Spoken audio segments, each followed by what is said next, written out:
नमस्कार दोस्तों, civil step के इस यूट्यूब चैनल में आप सबका स्वागत है। मेरा नाम है अजय। कैसे हैं आप सब? उम्मीद करता हूं कि आप सब पूर्ण रूप से स्वस्थ होंगे, सुरक्षित होंगे एवं आनंदित होंगे।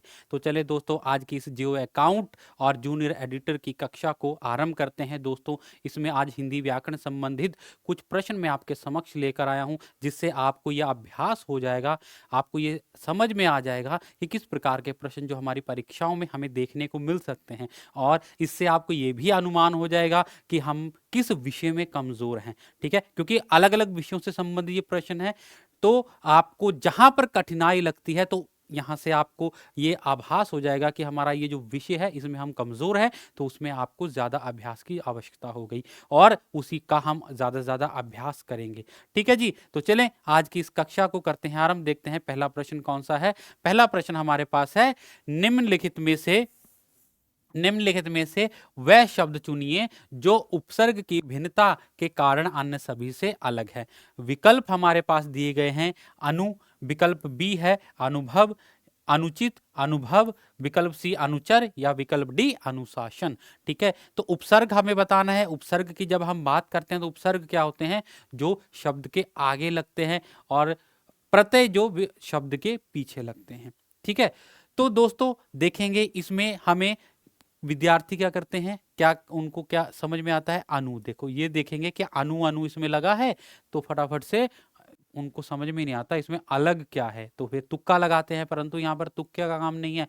थोड़ा सा अभ्यास जब आप करेंगे तो आपको समझ आएगा कि उपसर्ग और प्रत्यय किस प्रकार से हम उनको पहचान सकते हैं। ठीक है, तो देखें इसमें क्या है। सर्वप्रथम बात करेंगे अनु। ठीक है, इस जो अनु शब्द है वो कैसे बना है? ठीक है, देखो अनु जो इसका हम संधि विच्छेद करेंगे, ये बना है अन धन उचित। ठीक है, अन धन उचित शब्द से बना है अनुचित। अनुचित, देखो अनुचित, अन उचित जो कि उचित ना हो, तो वो हो गया अनुचित। ठीक है, उसके बाद आ गया अनुभव की बात करेंगे, तो अनुभव कैसे बना है? अनु धन भव। ठीक है, अब उसके बाद अनुचर किस प्रकार से बना है? अनु धन चर, अनुचर। ठीक है, और उसके बाद क्या है? अनु धन शासन। ठीक है, तो ये बन गया अनुशासन। तो देखें साफ स्पष्ट हो गया यहां पर कौन सा विकल्प सही होगा। विकल्प ए इसमें से सही है, क्योंकि इसमें क्या है? अन उपसर्ग लगा है, बाकी में सब अनु उपसर्ग लगा है। तो यही प्रश्न था, हमें अलग उपसर्ग वाला प्रश्न जो विकल्प है उसको देखना था। ठीक है जी, तो विकल्प ए इसका सही विकल्प होगा। अब चलते हैं आगे। अगला प्रश्न है, क्रांतिकारी क्रांतिकारी शब्द संज्ञा के किस भेद का उदाहरण है? विकल्प हमारे पास है। ए व्यक्तिवाचक की उदाहरण है, या विकल्प बी जातिवाचक की उदाहरण है, विकल्प सी समूहवाचक, या विकल्प डी भाववाचक। देखें अब क्रांतिकारी शब्द, जब आप क्रांतिकारी शब्द को आपको देखना हो इसमें से किस श्रेणी में लगाएंगे, किस श्रेणी से संबंधित है, कौन सी संज्ञा है, क्या इसमें व्यक्तिवाचक है, जातिवाचक है, समूहवाचक है या भाववाचक है? तो क्या होगा आपका उत्तर? फटाफट सोचे और फिर अपना उत्तर देखें क्या वो सही है। आपका अनुमान क्या है? क्या उत्तर होगा फटाफट से बताएंगे। उसके बाद हम देखते हैं क्रांतिकारी शब्द में कौन सी संज्ञा है। तो दोस्तों क्रांतिकारी शब्द में क्या है? जातिवाचक संज्ञा आएगी। जातिवाचक संज्ञा है क्योंकि जो क्रांतिकारी है जाति। ठीक है, जैसे कि हम बोलेंगे कि ये मेरा मित्र क्रांतिकारी है। क्रांतिकारी मतलब क्रांतिकारी कौन होते हैं? सारे क्रांतिकारी एक समान। जो क्रांतिकारियों की जाति है मतलब कि उनके व्यवहार में उग्रपन होगा। ठीक है, उनका व्यवहार उस प्रकार से। क्रांतिकारी हम किसे कहते हैं? जो बड़ा जिसको बोलते हैं उग्र स्वभाव का व्यक्ति होगा। ठीक है, तो उसको हम क्रांतिकारी बोलते हैं, क्रांतिकारी। ठीक है, तो पूरी जाति का बोध यहां पर करवा रहा है, इसलिए इसका सही विकल्प क्या होगा? जातिवाचक संज्ञा। ठीक है, देखो व्यक्तिवाचक जो किसी विशेष व्यक्ति वस्तु स्थान का बोध कराता है, किसी विशेष व्यक्ति वस्तु स्थान का बोध कराएगा, व्यक्तिवाचक संज्ञा हो गया। ठीक है, समूहवाचक जो जहां से हमें किसी समूह के बारे में पता चले। ठीक है, जैसे कि मेला क्या है? समूह के बारे में। कक्षा समूह के बारे में। ठीक है, झुंड ये क्या है, सारे के सारे समूह का बोध करवा रहे हैं। ठीक है, उस प्रकार उस ऐसे ही भाववाचक, जो भाव की जहां पर प्रधानता हो, जहां पर हंसी खुशी दुख ऐसी बातें की गई हो, वहां पर हमारे पास भाववाचक संज्ञा आ जाती है। ठीक है, तो जातिवाचक संज्ञा समझ आ गया, जो समस्त वस्तु, देखिए यहां पर परिभाषा भी आपको बताई गई है, जिस शब्द से किसी प्राणी या वस्तु की समस्त जाति का बोध होता हो उसको जातिवाचक संज्ञा कहा जाएगा। ठीक है, तो क्रांतिकारी, मैंने आपको बताया कि क्रांतिकारी क्या कर रहा है, संपूर्ण जाति का बोध करवा रहा है यहां पर। ठीक है जी, चलें आगे चलते हैं। आगे हमारे पास मुहावरा है खाक छानना। बहुत बार सुना होगा, बड़ा साधारण सा मुहावरा, बहुत ही मशहूर मुहावरा, जिसको हम बोल सकते हैं विकल्प ए खाक में कुछ ढूंढना, या विकल्प बी खाक को छानकर साफ करना, विकल्प सी दर दर भटकना, या विकल्प डी खाक में मिल जाना। आप बताएंगे खाक छानना मुहावरे का अर्थ क्या है? सुना होगा, बहुत बार सुना होगा इस मुहावरे का, और ऐसे भी विद्यार्थी होंगे जिन्होंने इस मुहावरे का प्रयोग भी किया होगा, है ना? तो बताएं क्या होगा इसका मुहावरा। देखिए ये तो बहुत सरल, अगर आपको विकल्प दे दिए जाते हैं तो आप को अनुमान लगाना थोड़ा आसान हो जाता है। अगर हमें प्रश्न का उत्तर नहीं भी आता है, परंतु जब हमारे पास विकल्प दिए गए हैं तो हमें ये पता लग जाता है, थोड़ा सा अनुमान हो जाता है कि कौन सा विकल्प सही होगा। ठीक है, देखो खाक में कुछ ढूंढना, खाक छानना हो सकता है ये। वैसे तो लगता है कि खाक में कुछ ढूंढना, खाक छानना, ढूंढने के लिए हम छानते हैं। ठीक है, परंतु ये यहाँ पर सही विकल्प नहीं होगा। ठीक है, दर दर भटकना हो सकता है, खाक में मिल जाना या खाक को छानकर साफ करना। देखो ये भी साफ पता लग रहा है, ये विकल्प भी गलत है। खाक में मिल जाना नहीं। ठीक है, तो सही विकल्प क्या होगा, दर दर भटकना। बोलते हैं ना खाक छानना, कि ये मेरा मित्र खाक छान रहा है आजकल, वो खाक छान रहा है, ऐसे बोलते हैं ना, मेरा मित्र आजकल खाक छान रहा है, मतलब दर दर भटक रहा है। ठीक है, उसके पास काम नहीं है, नौकरी नहीं है, इसलिए वो क्या कर रहा है, खाक छान रहा है इधर उधर की, मतलब इधर उधर दर दर भटक रहा है नौकरी के लिए। ठीक है जी, तो अब आपको क्या करना है, एक अच्छा सा मुहावरा मुझे, और इसका वाक्य में, इस मुहावरे का वाक्य में प्रयोग करके कमेंट बॉक्स में मुझे बताएं, अपना उत्तर दे, ताकि मैं भी देख सकूं कि आप जो है किस प्रकार से वाक्य बनाते हैं, आपकी भाषा शैली, शब्द शैली किस प्रकार की है। ठीक है, इसलिए जरूर ये आपके लिए गृह कार्य है, होमवर्क है, आपको क्या करना है, इसका वाक्य बनाकर कमेंट में मुझे बताना है। ठीक है जी, आशा करता हूं सभी अपना गृह कार्य जरूर करेंगे, होमवर्क जरूर करेंगे। अच्छे विद्यार्थी की पहचान क्या होती है, कि अध्यापक के द्वारा दिया गया वो गृह कार्य जरूर करता है, अच्छे से करता है। ठीक है जी, तो अच्छे विद्यार्थी है सभी, तो इसका उत्तर जरूर देंगे। ठीक है, चलें अगले प्रश्न की ओर बढ़ते हैं। जो शब्द किसी विशेष अर्थ में प्रयुक्त होते हैं उन्हें कहते हैं रूढ़ शब्द, यौगिक शब्द, योग रूढ़, या फिर ये सभी। जो शब्द किसी विशेष अर्थ के लिए प्रयोग होते हैं, विशेष अर्थ के लिए। ठीक है, इससे संबंधित पहले भी हम अभ्यास सत्रों में प्रश्न का उत्तर कर चुके हैं। ठीक है, इसलिए बताएंगे इसका सही विकल्प क्या होगा। क्या लग रहा है आपको, विकल्प ए सही है, विकल्प बी सही है, या विकल्प सी डी, कौन सा सही लग रहा है आपको? बताएंगे, शाबाश, सोचे। तो सही विकल्प क्या हो गया इसमें से, योग रूढ़। ठीक है, योग रूढ़ शब्द जो होते हैं वो किसी विशेष अर्थ को प्रकट करते हैं। ठीक है, अब एक और होमवर्क, आपको एक एक योग रूढ़ शब्द की उदाहरण मुझे बतानी है। ठीक है, देखें एक चीज आपको बताता हूं, कि जब तक आप खुद अभ्यास नहीं करेंगे ना, तो आपको उस विषय के बारे में ज्ञान नहीं होगा। ठीक है, अभ्यास, प्रैक्टिस कहते हैं ना, कि करत करत अभ्यास ते जड़मति होत, सुजान रसरी आवत जात के सिल पर पड़त निशान।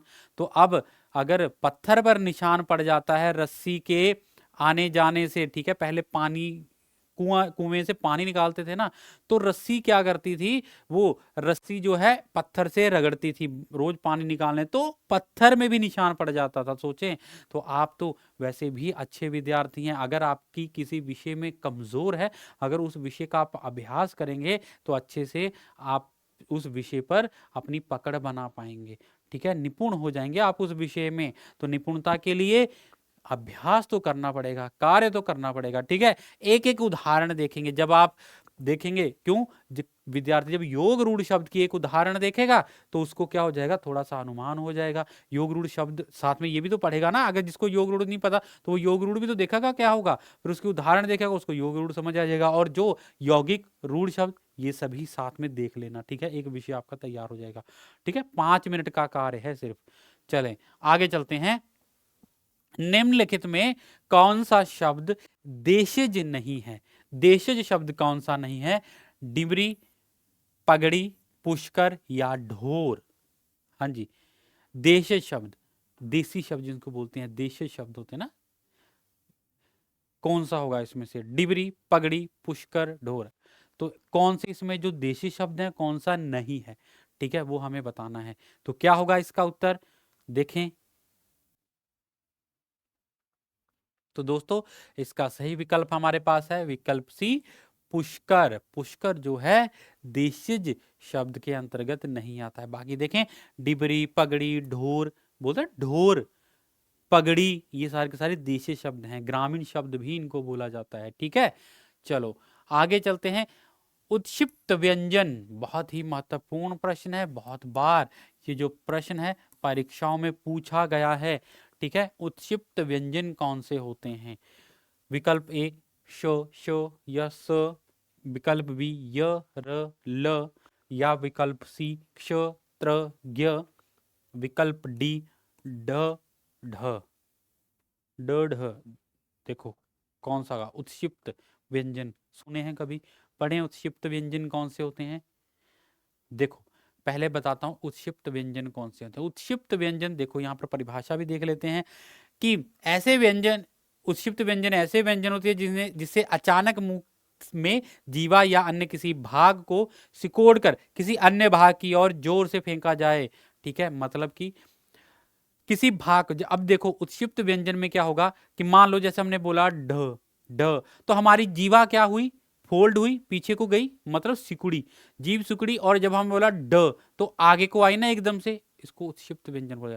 देखो ड ढ और स बोलो, स स जीवा, ठीक है, ढ मतलब पीछे से एकदम से आगे को आई, उत्क्षिप्त व्यंजन। ठीक है, कि यही चीज यहां पर बदल गई, मुंह में जीवा या अन्य किसी भाग को सिकोड़ कर, जीवा या किसी और भाग को सिकोड़ कर क्या किया जाता है, जोर से फेंका जाता है, मतलब आगे से जोर से फेंका गया, ड ड आगे को आई। ठीक है, इसलिए इसको उत्क्षिप्त व्यंजन बोला जाता है। याद रखेंगे, बहुत बार परीक्षा में पूछा गया है और वहां पर जाके विद्यार्थी भ्रमित हो जाते हैं कि उत्क्षिप्त व्यंजन कौन से आगे, हमने तो पढ़े नहीं। ठीक है, ऐसा नहीं करना है। चलो आगे चलें। आगे हमारे पास प्रश्न है, शुद्ध वर्तनी वाला शब्द इनमें से कौन सा है? देखो विकल्प ए दर्शनाभिलाषी शब्द लिखा गया है, तो इसमें से देखेंगे विकल्प बी, विकल्प सी, विकल्प डी, कौन सा सही लग रहा है कि दर्शनाभिलाषी की वर्तनी क्या होगी? ठीक है, शुद्ध वर्तनी हमें देखनी है। दर्शनाभिलाषी क्या होगा? दर्शनाभिलाषी, दर्शनाभिलाषी कौन सा होगा? शाबाश, सोचें, आपने मन में सोचें कौन सा सही विकल्प इसमें से लग रहा है, लिख के देखें। बिल्कुल देखो, जब हमें कभी शुद्ध वर्तनी का शब्द देखना हो तो हमें क्या करना चाहिए, हमें उसको एक बार लिख के देखना चाहिए। ठीक है, उससे भी थोड़ा हमें अनुमान हो जाता है कि एक सही विकल्प कौन सा होगा या सही इसका वर्तनी कौन सी होती है, जब हम लिख के देखेंगे। देखो तो इसमें से विकल्प कौन सा, विकल्प बी सही है, दर्शनाभिलाषी। दर्शनाभिलाषी, दर्शन अभिलाषी से दर्शनाभिलाषी बन गया। ठीक है, तो विकल्प देखेंगे ये। ठीक है, शुद्ध वर्तनी इस प्रकार से होगी, दर्शनाभिलाषी, विकल्प बी सही होगा। ठीक है जी, चलें अगले प्रश्न की ओर बढ़ते हैं। अगला प्रश्न है, दिए गए शब्दों की शुद्ध वर्तनी लिखिए। दिए गए शब्दों की शुद्ध वर्तनी, फिर से विकल्प ए ऐतिहासिक कैसे हम लिखते हैं, ऐतिहासिक होता है, ऐतिहासिक होता है, ऐतिहासिक होता है, या फिर ऐतिहासिक होता है। देखें कैसे होगी शुद्ध वर्तनी ऐतिहासिक की। कई गलत लिखते हैं, बहुत सारे विद्यार्थी इनमें से गलत लिखते हैं। आशा करता हूँ आपने कभी ऐतिहासिक को गलत नहीं लिखा होगा। इतिहास के विद्यार्थी भी होंगे ना, तो इतिहास भी पढ़ा होगा। उस समय कैसे लिखते थे? इतिहास होता है, इतिहास होता है, कैसे होगा? ऐतिहासिक। तो विकल्प इसमें से बी, ऐतिहासिक लिखा जाता है इस प्रकार से। ठीक है, ऐतिहासिक होता है, ऐतिहासिक। ठीक है, तो विकल्प बी इसमें से सही विकल्प होगा। ऐतिहासिक, ऐतिहासिक नहीं, ऐतिहासिक। ठीक है जी। तो याद देखें, जो आपको यहाँ पर बताया जाता है सिर्फ उसको याद रखने का प्रयास आप करेंगे तो बस वो चीज परीक्षा में याद रहती है। ठीक है, उसको एक दो बार देखना भी पड़ता है बीच बीच में। कोई भी विषय अगर आप पढ़ रहे हैं, एक बार आपने मान लीजिए कोई विषय पढ़ा, तो उसको हफ्ते में एक आधी बार उस पर नजर मार लें, एक बार उसको देख लें। ठीक है, जिससे कि वो ताजा हो जाए। एक दो बार जब आप पढ़ेंगे तो अच्छे से आपको वो समझ में आ जाएगा। ठीक है, और परीक्षा में भूलेंगे नहीं। जब हम कोई चीजें, जैसे मान लो अभी आप अभ्यास सत्र चल रहा है, इसमें अगर आपने सुन ली, ठीक है, उसके बाद दोबारा कभी देखा नहीं, फिर परीक्षा में क्या होता है, हमें ये पता चलता है कि हाँ, ये चीज हमने कभी मत सुनी है कहीं पर, इसका उत्तर याद नहीं आ रहा, क्योंकि आपने उसका दोबारा कभी अभ्यास ही नहीं किया, इसलिए उसका उत्तर कभी याद नहीं भी आता है। ठीक है, इसलिए समय समय पर अभ्यास अवश्य करें। चले आगे चलते हैं। अगला प्रश्न हमारे पास है, प्रसून शब्द का प्रायवाची बताएंगे। प्रसून शब्द का प्रायवाची क्या होगा? वृक्ष, पुष्प, चंद्रमा या फिर अग्नि। प्रसून।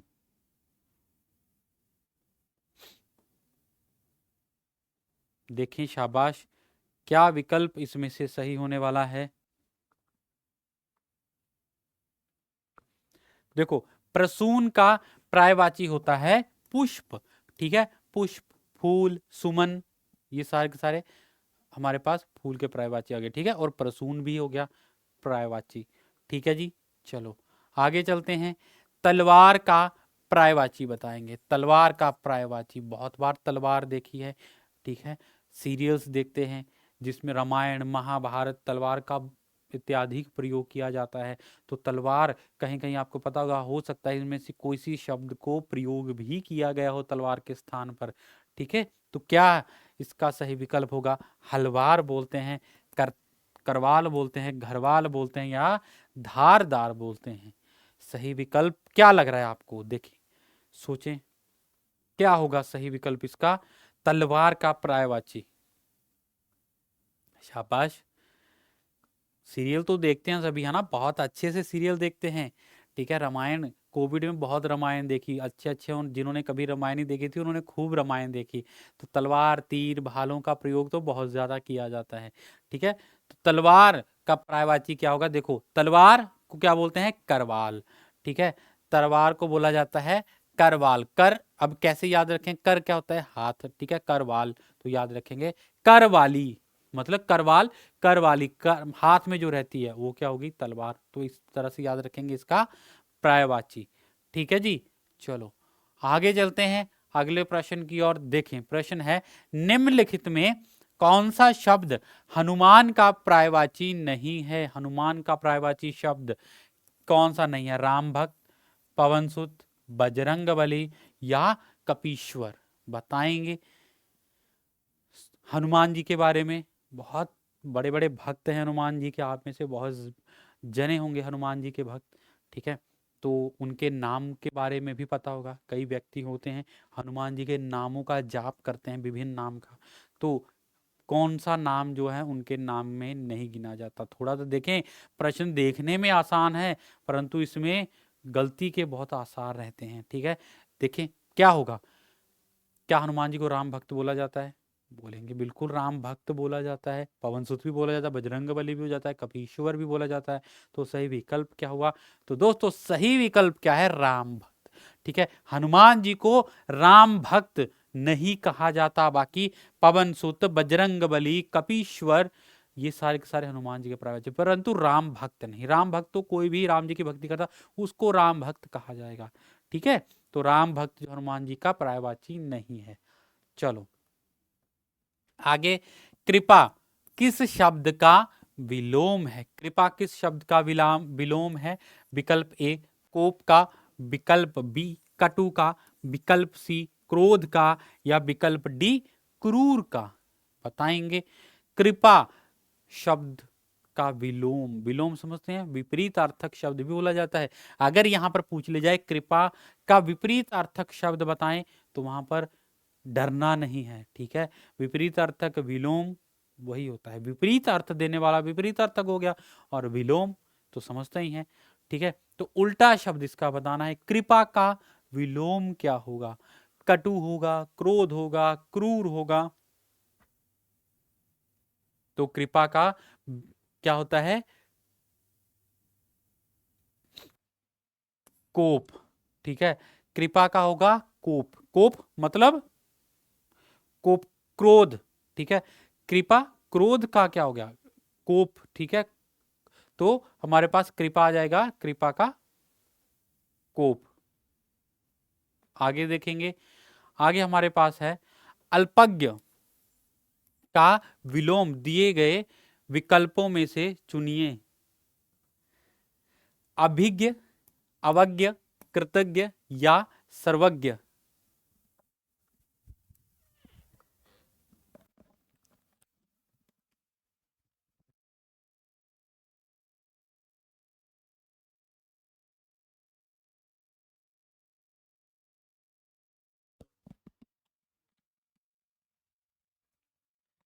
हाँ जी, तो अल्पज्ञ का विलोम क्या होगा? अल्पज्ञ क्या होता है? अल्पज्ञ का विलोम अभिज्ञ, अवज्ञ, कृतज्ञ या सर्वज्ञ।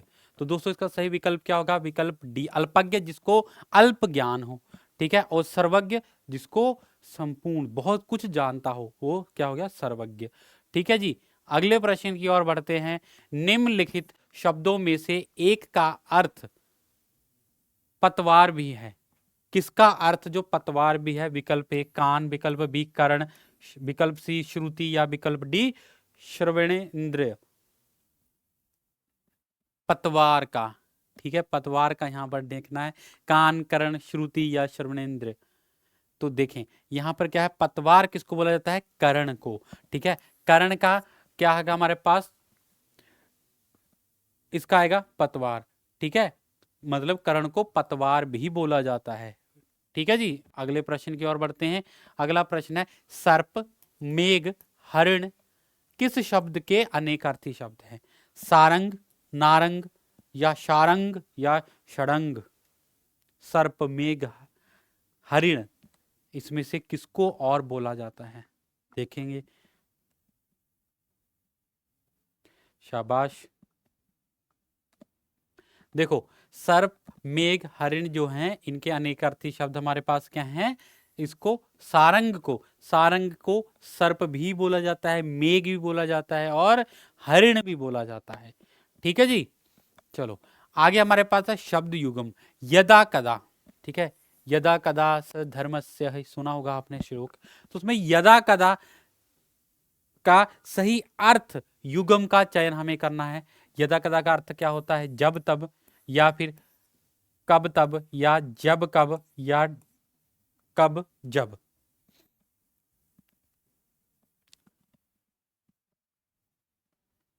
मैं शायद गलत बोल गया, यदा यदा सा धर्मस्य है ना, यदा कदा नहीं है, तो उसमें यदा शब्द आता है। तो यदा कदा क्या होगा? यदा का अर्थ जब, है ना, तो यदा का अर्थ तो हो गया जब, और कदा का अर्थ क्या हो गया? कब, ठीक है। यदा जब और कदा कब, तो विकल्प सी इसमें से सही होगा, ठीक है जी। आगे चलते हैं। निम्नलिखित में से कौन सा शब्द जातिवाचक संज्ञा नहीं है? जातिवाचक संज्ञा नहीं है इसमें से जवान, बालक, सुंदर या मनुष्य। जातिवाचक संज्ञा, फिर से संज्ञा से संबंधित प्रश्न पूछा गया है, बताएं क्या होगा इसका सही विकल्प? तो इसका सही विकल्प क्या हुआ हमारे पास? विकल्प सी सुंदर। सुंदर क्या है? क्या है सुंदर? भाववाचक संज्ञा, ठीक है। सुंदर क्या हमारे पास आ गई? भाववाचक संज्ञा आ गई। बाकी जो, ठीक है, इसी भाववाचक संज्ञा आ गई। बाकी जवान क्या है? जाति, ठीक है। जवान बोलते ना हम, जवान है ये, जवान मतलब युवा भी बोलते हैं, या जवान ये सेना का जवान है, जवान है हमारे देश का जवान है, तो मतलब पूरी आर्मी को जाति से संबंधित है वो। बालक बालक पूरी जाति का बोध करवा रहे हैं। बालक किसी बालक, ये बालक है, बालक मतलब पूरे, जो हर एक बालक इसी प्रकार के होते हैं, ठीक है। और मनुष्य, मनुष्य भी क्या है, मनुष्य जाति, पशु जाति, ठीक है। तो मनुष्य भी क्या है, जाति आ गई। उसके बाद जातिवाचक संज्ञा शब्द है कमायनी, आम, रसीला या वकील। जातिवाचक संज्ञा कौन सी होगी? आज जातिवाचक संज्ञा से संबंधित ज्यादा ही प्रश्न आ गए ना। चलो, क्योंकि देखिए अब जातिवाचक के संबंध में किसी प्रकार की कोई शंका नहीं रहनी चाहिए, इसलिए जातिवाचक से संबंधित इतने सारे प्रश्न आपको देखने को मिल रहे हैं, है ना। तो अभ्यास का सुनहरा अवसर। चलो, तो जातिवाचक संज्ञा कौन सी इसमें से है? तो वो है विकल्प डी, वकील, ठीक है। ये वकील है, ठीक है। मैं वकील हूं, वकील मतलब पूरी जाति, वकीलों की क्या है, एक जाति है। डॉक्टर पूरी जाति है, कि डॉक्टरों का कार्य क्या होता है, चिकित्सा करना, ट्रीटमेंट करना। और वकील का कार्य क्या होता है, मतलब सभी वकीलों का कार्य वही होगा, ठीक है। तो पूरी जाति का बोध कर रहे हैं। बाकी देखो, कमायनी, आम, रसीला, ये जातिवाचक का बोध नहीं करवा रहे। उसके बाद है ऋषि की स्त्रीलिंग क्या होगा? ऋषि का ऋषिणी या ऋषि पत्नी, ऋषिका या ऋषि। ऋषि का स्त्रीलिंग हमें बताना है, पुल्लिंग स्त्रीलिंग। जो स्त्री का बोध करवाता है उसको स्त्रीलिंग कहा जाता है। अब बताएंगे कौन सा होगा इसमें से स्त्रीलिंग। हाँ जी, तो स्त्रीलिंग देखें, इसमें से है ऋषिका, ठीक है। ऋषिका, ऋषिका, ये ऋषिका है, ठीक है, ऋषिका होगी वो। चले आगे चलेंगे। पंचामृत में कौन सा समास है? पंचामृत में कौन सा समास है? तत्पुरुष है, द्वंद्व है या कर्मधारय है या फिर द्विगु समास है? हाँ जी, कौन सा समास होगा पंचामृत में? देखें, तो यहां पर हमारे पास विकल्प क्या आएगा? द्विगु समास। क्यों? द्विगु समास में क्या होता है? संख्या, ठीक है। जहां पर आपको संख्या देखने को मिल जाए, संख्या समझते हैं, 1 2 3 4, ठीक है, तो वहां पर क्या होगा हमारे पास? द्विगु समास होगा, ठीक है। पंचा, देखो 5, इसमें क्या आ रहा है? 5 आ रहा है, ठीक है। तो पंचामृत, 5 अमृतों का समाहार पंचामृत बनता है। तो 5 तरह की वस्तुओं को इकट्ठा किया जाता है तो पंचामृत बनता है, ठीक है। पंच अमृत, पंच चीजों का अमृत है वो, तो पंचामृत, ठीक है। तो वही चीज क्या है? 5 आ गया, ठीक है। दशा, जैसे हम बोलेंगे चौराहा, पंच, ठीक है। चौराहा क्या है? वो भी हमारे पास आएगा द्विगु समास, ठीक है। दोराहा क्या है? द्विगु समास है, ठीक है जी। चले आगे चलेंगे। गर्भ शून्य शब्द में समास, गर्भ शून्य शब्द में समास कौन सा है? कर्म तत्पुरुष, करण तत्पुरुष, संप्रदान तत्पुरुष या अपादान तत्पुरुष। गर्भ शून्य, इसमें से सही विकल्प क्या होगा? समास। बहुत ही महत्वपूर्ण विषय है, समास से संबंधित प्रश्न आपको पता है परीक्षा में देखने को मिलते ही मिलते हैं, ठीक है। तो कौन सा समास होगा इसमें? शाबाश, अनुमान लगाएं।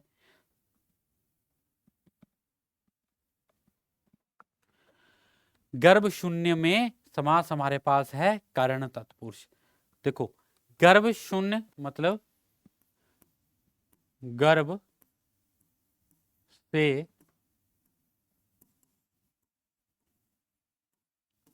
गर्भ से शून्य, तो इसमें क्या हुआ? से विभक्ति चिन्ह का क्या हो गया? लोप हो गया। से विभक्ति चिन्ह इसमें से चली गई, ठीक है। तो कर्ता ने कर्म को कर्ण से, ठीक है, पढ़ा ना, कर्ण का जो कारक चिन्ह होते हैं, तो कर्ण का कारक चिन्ह क्या है? से, ठीक है। तो इसमें से का लोप होगा तो क्या आ गया? कर्ण कारक आ गया, ठीक है जी। आगे चलते हैं। मतैक का संधि विच्छेद क्या है? विकल्प ए मत ऐक्य, मति ऐक्य, मत ऐक्य या फिर मत ऐक्य। विकल्प डी सी बी ए। सही विकल्प क्या होगा इसमें से बताएंगे?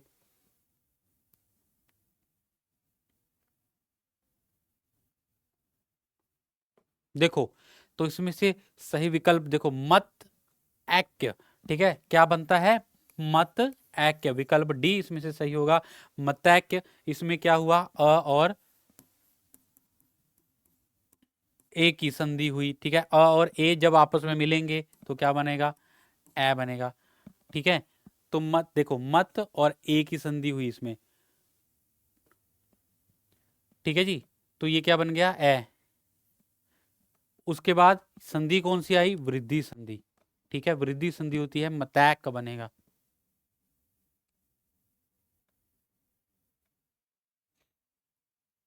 आगे चलेंगे, ना सावन सूखे ना भादो हरे, कहावत का अर्थ क्या है, सदैव एक सी मानसिकता स्थिति में होना, सदैव सुखी रहना, सदैव प्रसन्न रहना, या सुख दुख का भेद ना जानना।